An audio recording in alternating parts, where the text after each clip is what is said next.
Have one now, Mark? Okay. All the descriptions are in there.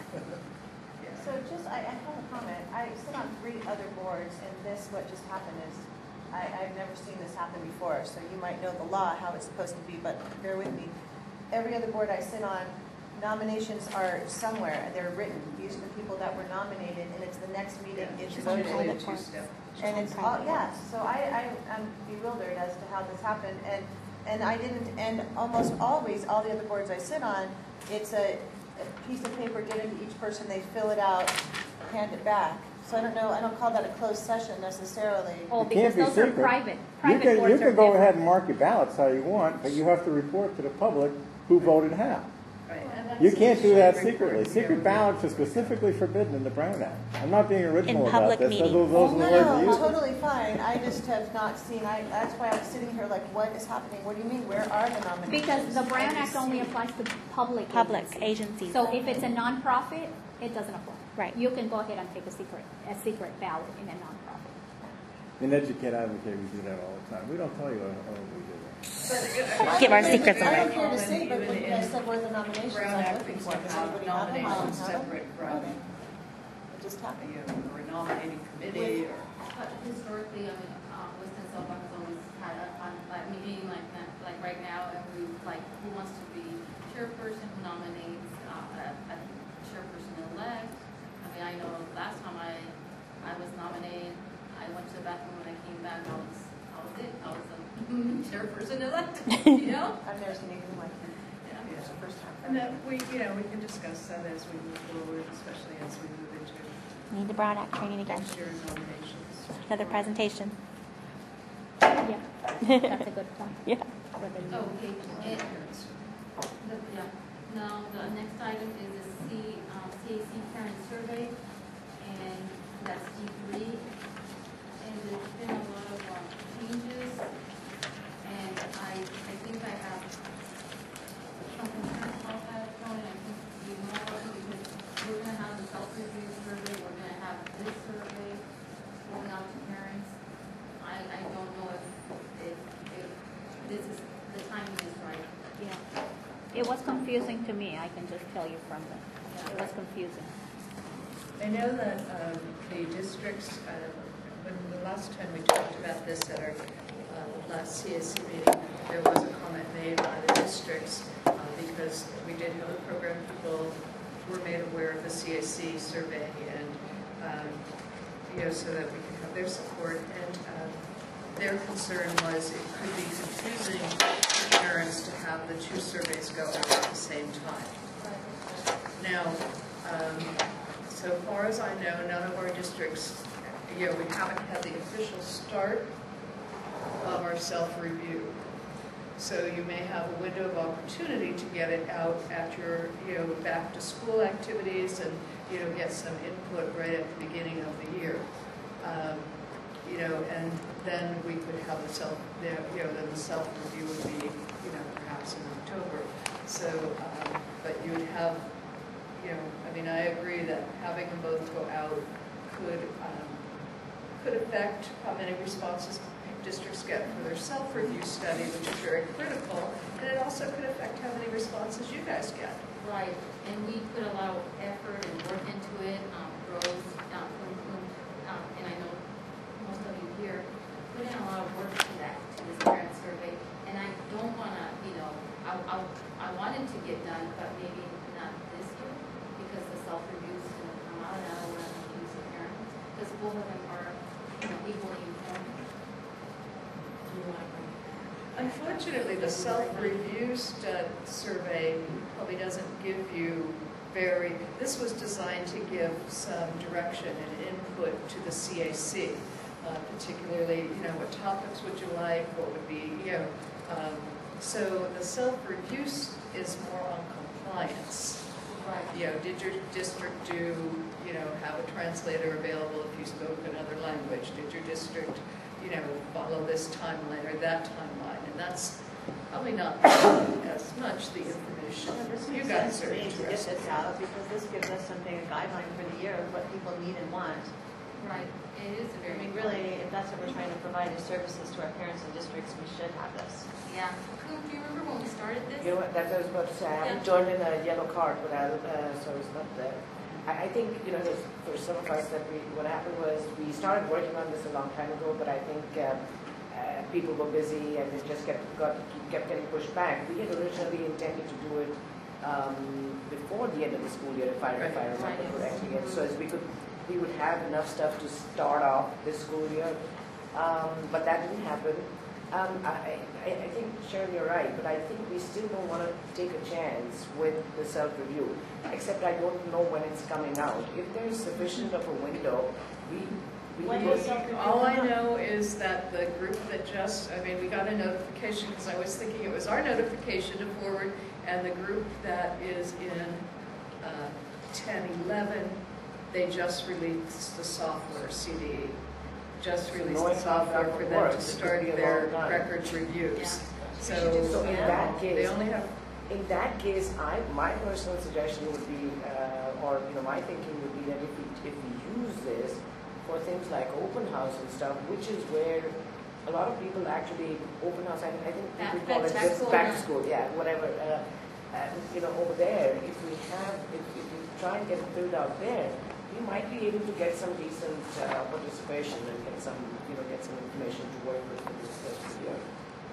I think it's worth a shot, especially for the back to school minutes. Well, except that, our back to school next week. Ours is Yeah, tomorrow. it's ready by. That is what Same. happened. That is what happened. But you at the guys end of start the school later, year, but too. ours, we Schools are started finishing early on the and, 8th. But how about if we asked, I know at our district, and I'm elementary school, but we do come one-on-one with your teacher in the next month. Every child has a one-on-one with your teacher. And if Parent we're teacher not- conference. Or Yes, something, right, yeah. that's what it's called, parent-teacher conference.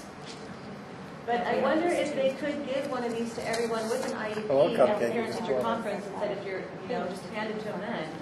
do you My mind district maybe would. take some time, we could approve the survey as it is, and then maybe take some time to talk with your program directors, in your district and see, get some input as to how When I get back, timing they're the closed over district so to much. bring that back. And you could When I get back, we'll talk about it, get it right. I don't know because about there's such a variance in the time Right. thing, and I say probably we pull should up. send it out, but back to school, That's that's it. would be a. It would Sorry, can I yeah. talk?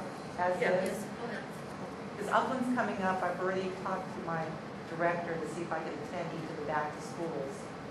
And so it'd be nice to know if this is something that can be passed out as well, along with the brochures. So that'll be happening.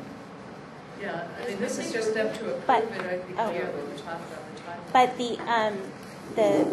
the rest of the thing says, is that right, Karen? It takes 6 weeks to do. That's when I have to send it out. It says I can put up X amount and give you guys. Well, we were going to send it to the district directors, and that's So what how we're going does- to have, send it to the so- district The format's going to be paper, or is it going to be also available electronically? It's formatted for paper, and I can put it on the website too. Plus, I still have to get it translated into Spanish. It's going to be very Easy to use. Yeah, OMSD is Oh, very she quick and helps willing me to out. do it. She's fabulous. They do it the same, if I turn it in the morning, they'll give it to me in the evening. They're very, very quick on that. So basically, we just need a motion that you guys have read the survey, that it's basically what the group put together, and it's come back a few times, so. I assume that this is going to be translated also? Right. And the data, what's going to happen to the data? Yeah, Who good processes question. the data? This is your survey, your CAC, so the CAC would take a look at the data.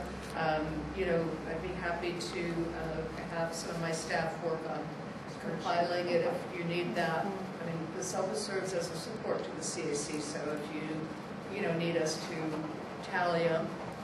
I was just wondering if it would be possible to have an electronic version.